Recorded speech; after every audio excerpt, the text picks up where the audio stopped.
दोस्तों नमस्कार, मैं पीपी पटेल अपने YouTube channel PP Patel education पर आप सभी का हार्दिक स्वागत करता हूं। दोस्तों आज हम सीखने जा रहे हैं प्रोनाउन के बारे में। आइए दोस्तों सीखते हैं ये प्रोनाउन होता क्या है, इसके कितने प्रकार हैं। पूरा जानकारी के लिए अंत तक बने रहे दोस्तों। आइए क्लास को बिना विलंब किए शुरू करते हैं।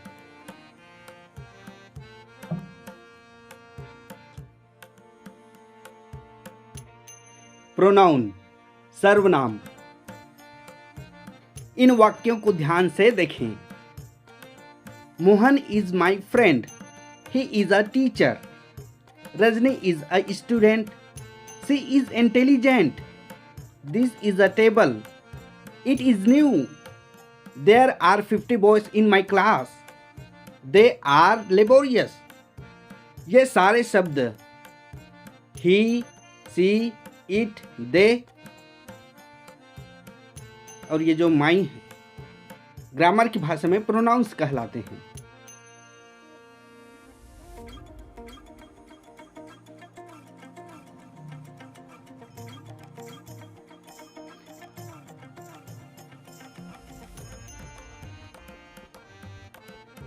अब ये सर्वनाम की परिभाषा निकालते हैं दोस्तों।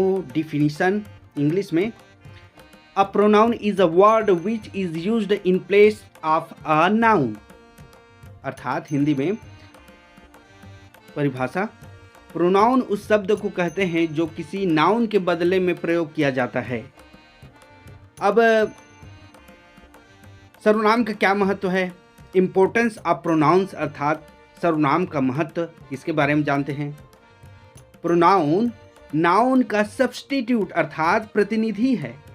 भाषा लैंग्वेज की अभिव्यक्ति अर्थात एक्सप्रेशन को सुंदर बनाने के लिए नाउन के बदले प्रोनाउन का प्रयोग करते हैं। बार बार नाउन के प्रयोग से भाषा की सुंदरता नष्ट होने लगती है तथा संपूर्ण अभिव्यक्ति होल एक्सप्रेशन भद्दा लगता है। इसे समझने के लिए निम्नलिखित वाक्यों पर विचार करें। Mohan is a student, Mohan is laborious, Mohan's father is a doctor. यहाँ मोहन का प्रयोग बार बार होने से भाषा की सुंदरता नष्ट हो गई है। यदि हम उपरोक्त वाक्यों में समुचित स्थान पर प्रोनाउन का प्रयोग कर निम्नलिखित प्रकार से लिखें तो भाषा सुंदर लगेगी। Mohan is a student, he is laborious and intelligent, his father is a doctor। किस प्रकार से सुंदर लग रहा है देखते हैं हम। Mohan is a student, he is laborious and intelligent, his father is a doctor.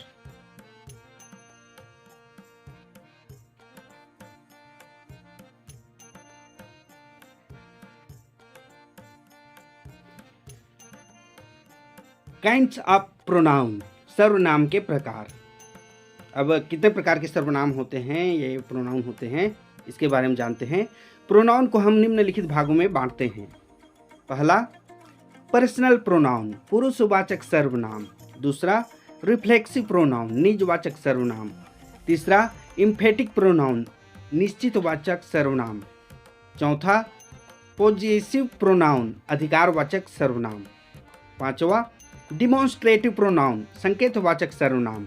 छठवां इंट्रोगेटिव प्रोनाउन, प्रश्नवाचक सर्वनाम। सातवां रिलेटिव प्रोनाउन, संबंधवाचक सर्वनाम। आठवां इंडेफिनिट प्रोनाउन, अनिश्चितवाचक सर्वनाम।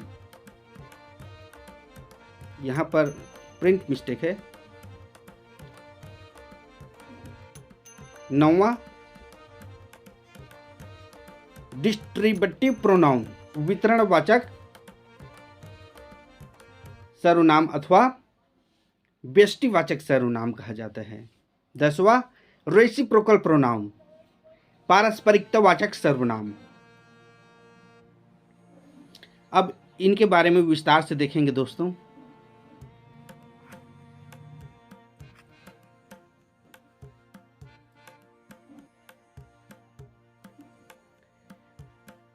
अब पहला प्रकार देखते हैं पर्सनल प्रोनाउन, पुरुषवाचक सर्वनाम। ये पुरुषवाचक सर्वनाम क्या होता है, इसकी परिभाषा देखते हैं इंग्लिश में definition. Pronoun which are used in place of names of persons or things are called personal pronouns. Hindi में परिभाषा देखते हैं, वह प्रोनाउन जो किसी व्यक्ति या वस्तु के लिए प्रयोग किया जाता है पर्सनल प्रोनाउन कहलाता है। एग्जाम्पल समझते हैं। I, we, you, he, she, it तथा दे ये संख्या में कुल 7 हैं। इनके अन्य रूप अदर्स फॉर्म भी होते हैं, वे भी पर्सनल प्रोनाउंस ही हैं। यहाँ पर्सनल का अर्थ है रिलेटिव टू पर्सन्स, अर्थात पुरुषों से संबंध बताना। एग्जाम्पल ग्रेटिया अर्थात उदाहरण के तौर पर, ये कोई मेल फीमेल वाला पुरुष बात नहीं है। यहाँ फर्स्ट पर्सन प्रथम पुरुष, सेकंड पर्सन द्वितीय पुरुष एंड थर्ड पर्सन अन्य पुरुष के बारे में बताया गया है। आई तथा वी फर्स्ट पर्सन के प्रोनाउंस हैं, यू सेकंड पर्सन का प्रोनाउन है, ही, सी, इट तथा दे थर्ड पर्सन के प्रोनाउन हैं। इसलिए इन 7 प्रोनाउंस को पर्सनल प्रोनाउंस कहा जाता है।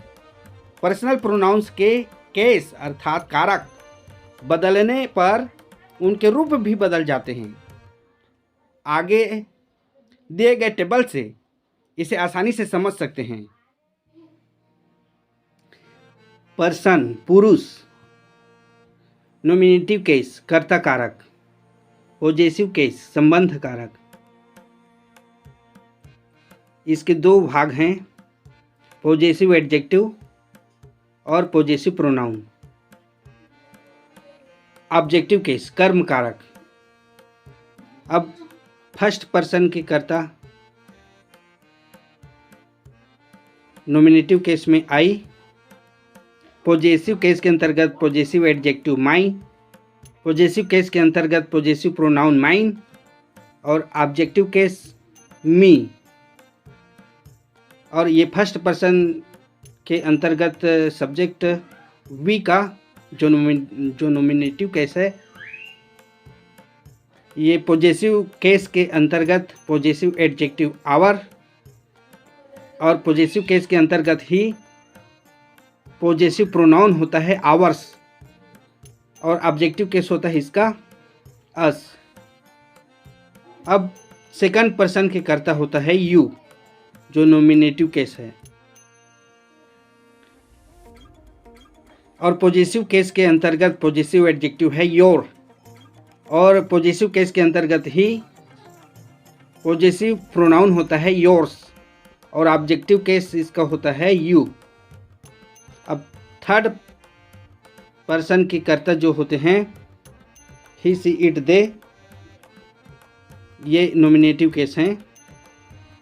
ये ही जो है नॉमिनेटिव केस है और पॉजेसिव केस के अंतर्गत पॉजेसिव एडजेक्टिव है हिज और पॉजेसिव केस के अंतर्गत ही पॉजेसिव प्रोनाउन है हिज और ऑब्जेक्टिव केस होता है हिम। और सी भी जो है थर्ड पर्सन के करता है, तो नॉमिनेटिव केस में सी और पॉजेसिव केस में हर जो पॉजेसिव एडजेक्टिव के भाग में है और पॉजेसिव केस के अंतर्गत पॉजेसिव प्रोनाउन हर्ष होता है।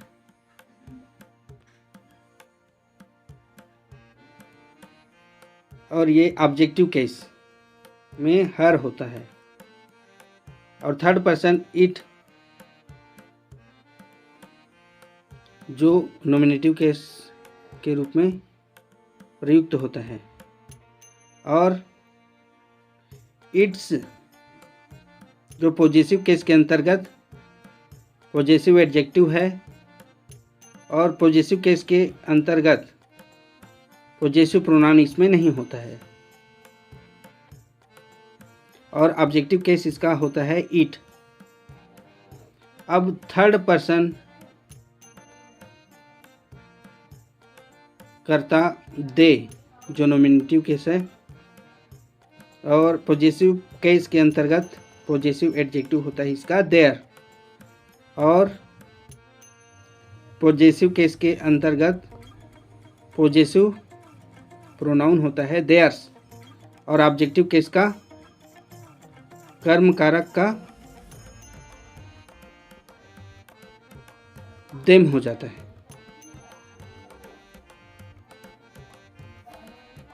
उपरोक्त टेबल में पर्सनल प्रोनाउंस के सभी फॉर्म्स को दिखाया गया है।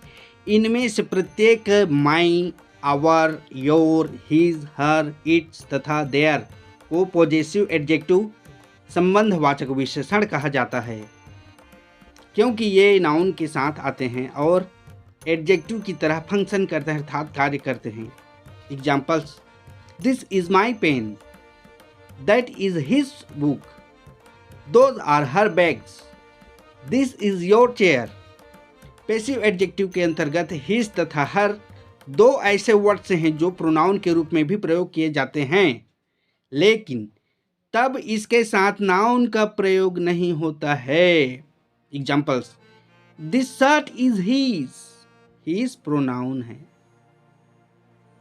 I do not talk to her pronoun.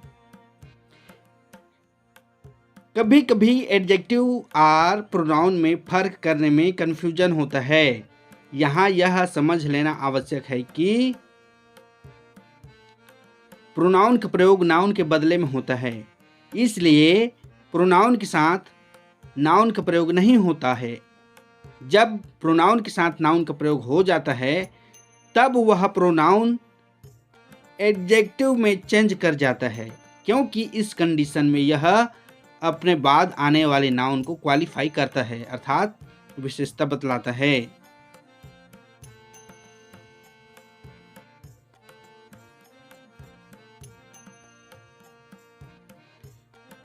अब रिफ्लेक्सिव प्रोनाउन अर्थात निजवाचक विशेषण के बारे में जानते हैं। डिफिनीशन इंग्लिश में परिभाषा देखते हैं। The pronouns myself, ourself, yourselves, himself, herself, itself and themselves are known as reflexive pronoun. These pronouns reflect the action of the verb on the subject itself. Hindi में परिभाषा देखते हैं। Personal pronoun के अंत में singular में self तथा plural में सेल्फ्स लगाकर जो प्रोनाउंस बनाए जाते हैं उन्हें हम रिफ्लेक्सिव प्रोनाउन कहते हैं। जब वाक्य में सेल्फ प्रोनाउन के प्रयोग से काम करने का प्रभाव स्वयं अर्थात खुद पर पड़ता है, खुद कर्ता पर पड़ता है, प्रतीत हो, तब हम कहेंगे कि यह रिफ्लेक्सिव प्रोनाउन है। एक बार पुनः समझेंगे हिंदी में परिभाषा को। पर्सनल प्रोनाउन के अंत में सिंगुलर में सेल्फ तथा प्लूरल में सेल्फ्स लगाकर जो प्रोनाउंस बनाए जाते हैं उन्हें हम रिफ्लेक्सिव प्रोनाउन कहते हैं। जब वाक्य में सेल्फ प्रोनाउन के प्रयोग से काम करने का प्रभाव स्वयं अर्थात खुद कर्ता पर पड़ता प्रतीत हो, तब हम कहेंगे कि यह रिफ्लेक्सिव प्रोनाउन है। यदि किसी वर्ब का सब्जेक्ट और ऑब्जेक्ट एक ही व्यक्ति या वस्तु रहे तो ऑब्जेक्ट के लिए हम रिफ्लेक्सिव प्रोनाउन का प्रयोग करते हैं। आगे एग्जाम्पल देखते हैं।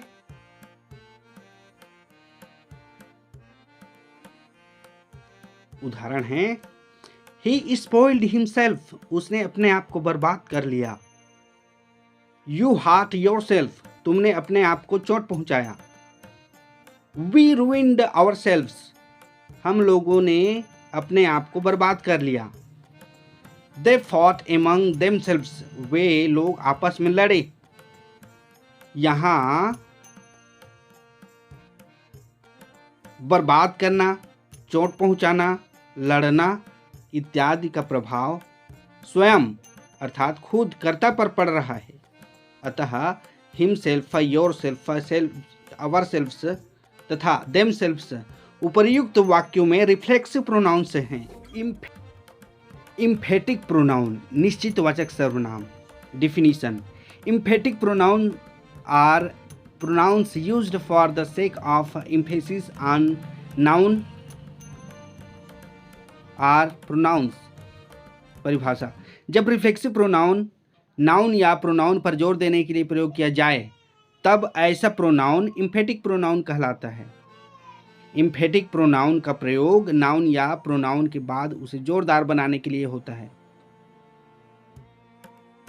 रिफ्लेक्सिव प्रोनाउन की तरह यह कभी वर्ब का ऑब्जेक्ट नहीं होता। प्रीपोजिशन का ऑब्जेक्ट भले ही हो, रिफ्लेक्सिव प्रोनाउन का प्रयोग हमेशा अपने आप को के अर्थ में होता है और इम्फेटिक प्रोनाउन का स्वयं, खुद, आप ही के अर्थ में प्रयोग होता है। Example: He himself did this। उसने स्वयं अर्थात खुद ऐसा किया।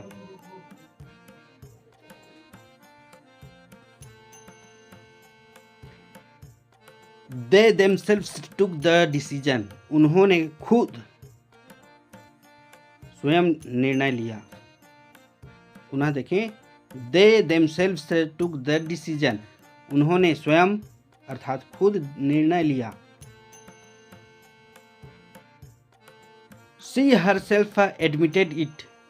उसने स्वयं खुद इसे कबूल किया। You can yourself talk to him। तुम स्वयं खुद उससे बात कर सकते हो।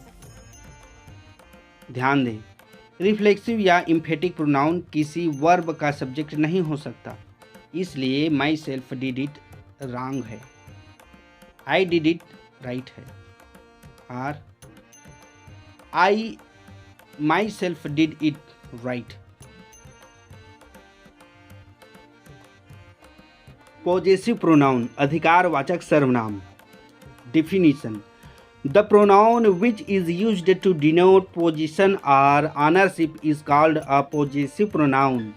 परिभाषा: जिस प्रोनाउन का प्रयोग अधिकार, पोजीशन या स्वामित्व, ऑनरशिप का बोध कराने के लिए किया जाता हो उसे पॉजेसिव प्रोनाउन कहते हैं। Mine, ours, yours, hers, his तथा देयर्स पॉजेसिव प्रोनाउन हैं। इनका प्रयोग अधिकार दिखाने के लिए किया जाता है।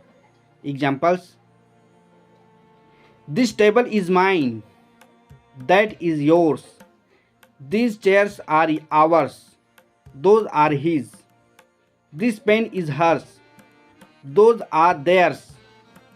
ध्यान दें, पहला, हिज पॉजेसिव प्रोनाउन के अलावा पॉजेसिव एडजेक्टिव भी है, जैसे दैट इज हिज पेन, ये एडजेक्टिव है।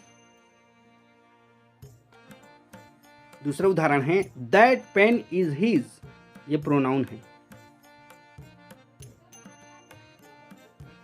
दूसरा, इट्स हमेशा पॉजेसिव एडजेक्टिव भी रहता है। दूसरा, इट्स हमेशा पॉजेसिव एडजेक्टिव ही रहता है, जैसे the dog is going to its kennel, ये एडजेक्टिव है, यहाँ पर ये एडजेक्टिव का काम कर रहा है। इच रीजन, क्षेत्र, each region has its own customs, ये भी एडजेक्टिव का काम कर रहे हैं। क्या? ये इट्स जो है एडजेक्टिव का काम कर रहा है। अब पांचवा प्रकार देखते हैं दोस्तों। पांचवा है डिमॉन्स्ट्रेटिव प्रोनाउन, संकेतवाचक सर्वनाम। संकेतवाचक सर्वनाम क्या होता है, इसकी डिफिनेशन देखते हैं। Demonstrative pronouns point out the persons or things for which they stand. परिभाषा: जिस प्रोनाउन का प्रयोग किसी व्यक्ति या वस्तु को सूचित या इंगित या निर्देशित करने के लिए किया जाता है उसे डिमॉन्स्ट्रेटिव प्रोनाउन संकेतवाचक सर्वनाम कहते हैं। दिस, दैट, दिस तथा दोज मुख्य डिमॉन्स्ट्रेटिव प्रोनाउंस हैं। Example, this is a bag, that is a boy, these are apples, those are bananas। ध्यान दें, यदि डिमॉन्स्ट्रेटिव प्रोनाउंस अर्थात दिस, दैट, दिस, दोज इत्यादि के साथ नाउन्स आते हैं तो ये डिमॉन्स्ट्रेटिव एडजेक्टिव का काम करते हैं। Examples, this chair is mine, that table is yours, this birds are beautiful, those children are naughty, look at this watch, these flowers are red। उपर्युक्त वाक्यों में दिस, दैट, दिस तथा दोज डिमॉन्स्ट्रेटिव एडजेक्टिव हैं। इन वाक्यों पर फिर से ध्यान दें। This is my umbrella, this ये डिमॉन्स्ट्रेटिव प्रोनाउन है। दिस अम्ब्रेला इज माइन, यहां पर दिस डिमॉन्स्ट्रेटिव एडजेक्टिव बन गया। छठवां, इंट्रोगेटिव प्रोनाउन प्रश्नवाचक सर्वनाम। Definition, the pronoun which is used to ask a question is called an interrogative pronoun. परिभाषा, जिस प्रोनाउन का प्रयोग प्रश्न पूछने के लिए किया जाता है उसे इंट्रोगेटिव प्रोनाउन कहते हैं। हु, कौन, किसने। विच का भी अर्थ होता है कौन, किसने। और व्हाट मीन्स क्या। इंट्रोगेटिव प्रोनाउंस हैं, इनका प्रयोग विभिन्न अर्थों में होता है। पहला देखते हैं हु का प्रयोग।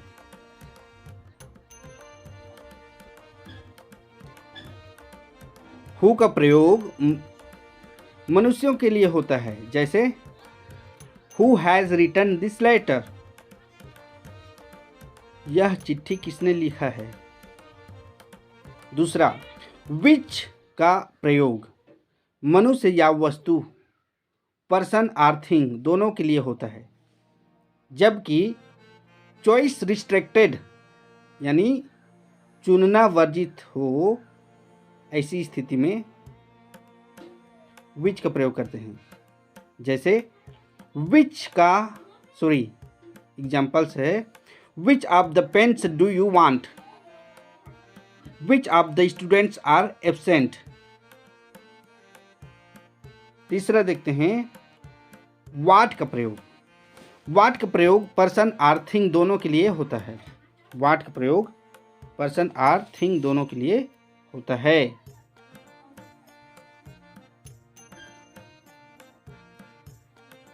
जैसे व्हाट आर यू अबाउट, तुम किस चक्कर में हो, कोई वस्तु के संदर्भ में कहा गया है।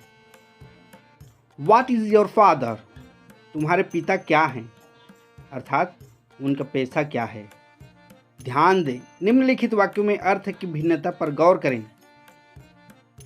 पहला, हु इज ही, वह कौन है, अर्थात उसका नाम क्या है। दूसरा, विच इज मोहन, अर्थात अनेक लोगों में मोहन कौन है। तीसरा, व्हाट इज ही, वह क्या है, अर्थात उसका पैसा क्या है, क्या व्यवसाय है उसका। दूसरे सेंटेंसेस से पता चलता है कि अनेक एकत्र लोगों में से किसी खास व्यक्ति का पता लगाने के लिए विच का प्रयोग किया जाता है। इस संदर्भ में ग्रामर की भाषा में कहते हैं कि which is used for persons or things when choice is restricted.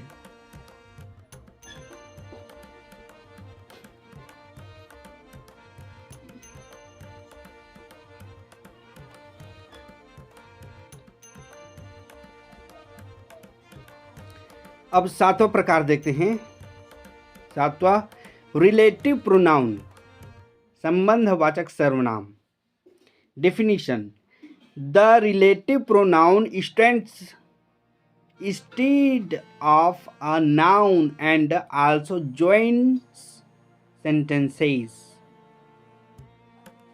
परिभाषा: जब who, whom, which, whose, that nouns के स्थान पर आकर नाउन्स की पुनरावृत्ति रिपीटिशन नहीं होने दे, तब ये रिलेटिव प्रोनाउन कहलाते हैं। Examples: the lady who is in pink sari is my mother. The milk which is pure is useful for health. This is the boy whom all love. Take any pen that you like. The lion whose color is white is from Africa. ध्यान दें, who, whom तथा whose का प्रयोग व्यक्तियों या बड़े जानवरों के लिए for persons or things or large animals. which का प्रयोग निर्जीव तथा जानवरों के लिए for non-living and animals. that का प्रयोग सजीव तथा निर्जीव दोनों के लिए for living and non living के लिए किया जाता है।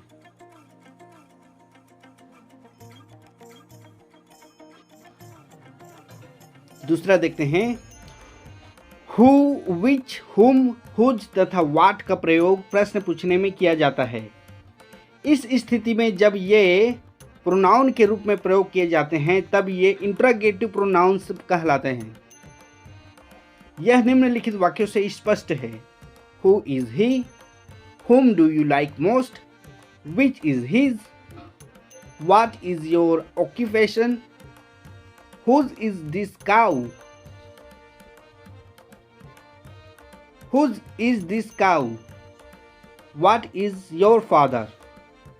पुनः इन वाक्यों पर ध्यान दें। Whose cow is this?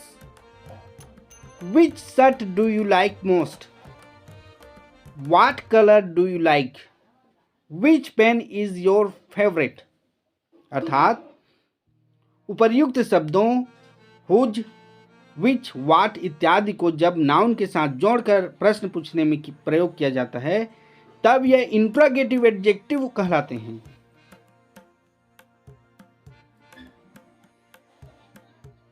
अब 8वां, इंडेफिनिट प्रोनाउन, अनिश्चयवाचक सर्वनाम के बारे में सीखते हैं। डिफिनीशन देखते हैं दोस्तों। Indefinite pronouns refers to persons or things in a vague or general way. They do not refer them in particular. परिभाषा: जिस प्रोनाउन से किसी निश्चित व्यक्ति या वस्तु का बोध नहीं हो उसे इंडेफिनिट प्रोनाउन कहते हैं। इन वाक्यों को देखें। One should keep one's promises.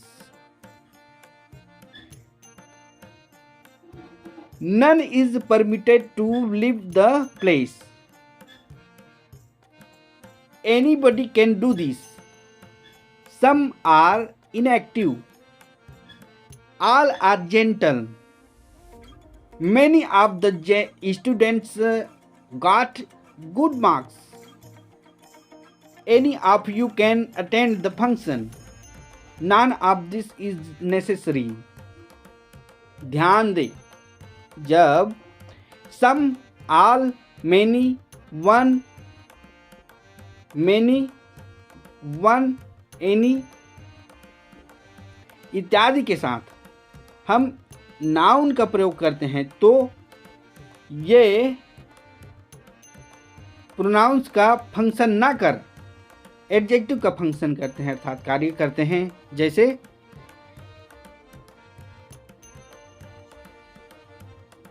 निम्नलिखित वाक्यों में प्रयुक्त शब्द सम, ऑल, मेनी, वन तथा एनी एडजेक्टिव हैं। एग्जाम्पल के तौर पर, he will qualify one day. सब students are intelligent. All boys have their own qualities. Many boys are playing in the field. Any student can answer this question.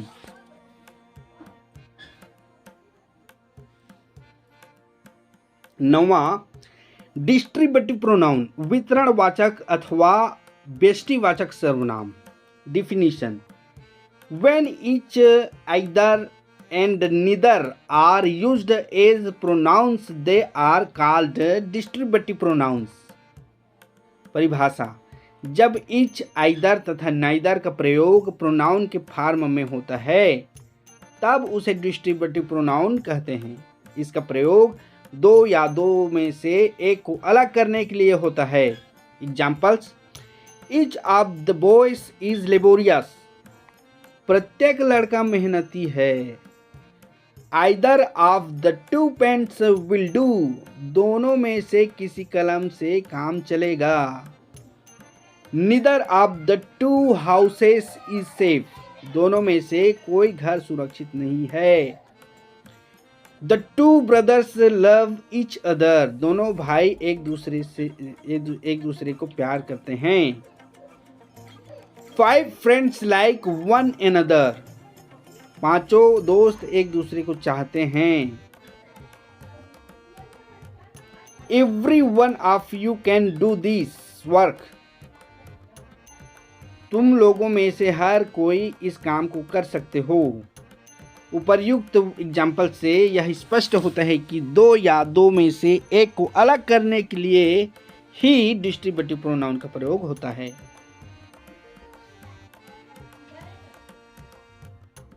ध्यान दें, पहला, distributive pronounce हमेशा singular number में होते हैं तथा इनके साथ सिंगुलर वर्ब एक वचन क्रिया का ही प्रयोग होता है।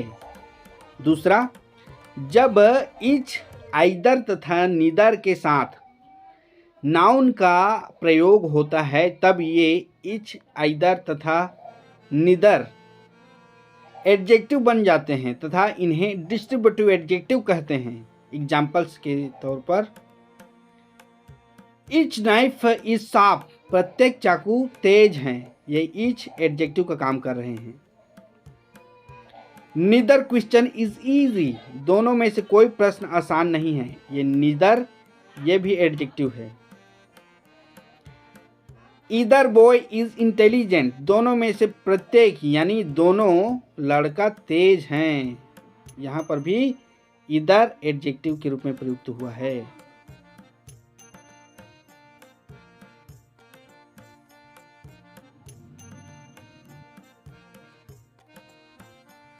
अब 10वां, रेसिप्रोकल प्रोनाउन पारस्परिकता वाचक सर्वनाम। Definition, reciprocal pronoun each other and one another are called reciprocal pronouns. परिभाषा, ईच अदर और वन अनदर को रेसिप्रोकल प्रोनाउन कहते हैं। Examples, Radha and Krishna love each other, the 4 brothers love one another. उपर्युक्त वाक्य को ध्यान पूर्वक देखने से दो बातें मालूम होती हैं। पहला, सामान्यतः दो व्यक्तियों के लिए ईच अदर का प्रयोग होता है और दो से अधिक के लिए वन अनदर का। दूसरा, each other and one another का प्रयोग दो छोटे छोटे वाक्यों को जोड़ने के लिए भी होता है, जैसे राधा लव्स कृष्णा, कृष्णा लव्स राधा, ये सेपरेट अलग अलग हैं। Radha and Krishna loves each other, यहाँ कंबाइंड अर्थात जोड़ा गया है। इस प्रकार से नाउन के प्रकार जो है खत्म हो जाते हैं।